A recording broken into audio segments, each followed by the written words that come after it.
সার, কীটনাশক ও শ্রমিকের খরচ বেশি হওয়ায় ধান, গম ইত্যাদি ফসলের পরিবর্তে বিভিন্ন ফল চাষে ঝুঁকছেন নাটোরের বেশিরভাগ কৃষক। এতে লাভের পরিমাণও বেড়েছে বলে দাবি তাদের। এই অবস্থা চলতে থাকলে নাটোরে খাদ্যশস্য উৎপাদন কমে গিয়ে বিরূপ প্রভাব পড়তে পারে অর্থনীতিতে। বান্ডেল থাকলে প্রতি সেনমানিতে টাকা বাঁচবে। বিকাশ সেনমানি বান্ডেল কিনে জিতুন প্রতি লেনদেনে।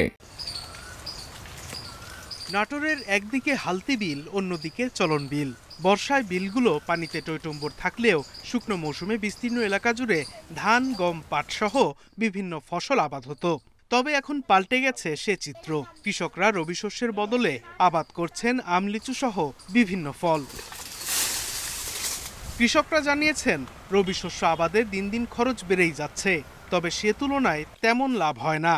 আবহাওয়ার প্রভাব, কীটনাশকের মূল্যবৃদ্ধি, সার ও শ্রমিকের সংকটে হিমশিম খেতে হয় কৃষকদের। অন্যদিকে আম, লিচু সহ বিভিন্ন ফল আবাদে লাভ হয় বেশি। আবাদ করতে যা সার পাচ্ছি না, সার নিতে গেলে অনেক ডিলার কাছে গেলে পারে ওই সরকারি সার নাই। কৃষিকাজে লোকজন খাটায় কাজ করব, সেই খাটায় গেলে আমাদের টাকা পয়সা আরো বেশি খরচ হচ্ছে। কোনো ফসল করে লাভবান হতে পারতেছি না, তাই আমরা এখন এই লেবু বাগান, লিচু বাগান করে জীবিকা নির্বাহ করার চেষ্টা করতেছি। জেলা হর্টিকালচার সেন্টারের হিসাব বলছে 2021-22 অর্থ বছরে ফল চাষ হয়েছিল 9,862 হেক্টরে। প্রতি বছর ধাপে ধাপে বেড়ে এখন 11,000 হেক্টরের বেশি জমিতে আবাদ হচ্ছে বিভিন্ন ফল। মূলত আম, যেটি অসময়ে আবাদের জন্য উৎসাহিত করা হচ্ছে এবং বিভিন্ন ধরনের ভ্যারাইটিও এসছে যেগুলো অসময়ে আবাদ হচ্ছে এবং অসময়ে আবাদ হওয়ার জন্য কৃষকরা দাম পাচ্ছে। তবে সারের সংকট নেই বলে দাবি কৃষি বিভাগের।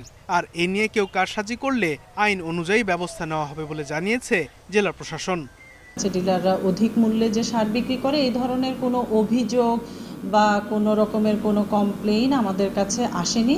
যদি আমরা এই ধরনের কোনো অভিযোগ পাই, সে বিষয়ে আমরা প্রয়োজনীয় ব্যবস্থা নিব। চলতি বছর নাটোরে ধান, গম, পাট সহ অন্যান্য ফসলের আবাদ হয়েছে 1,57,000 হেক্টর জমিতে। গেল 4 বছরে কমেছে 2,000 হেক্টর। Independent news.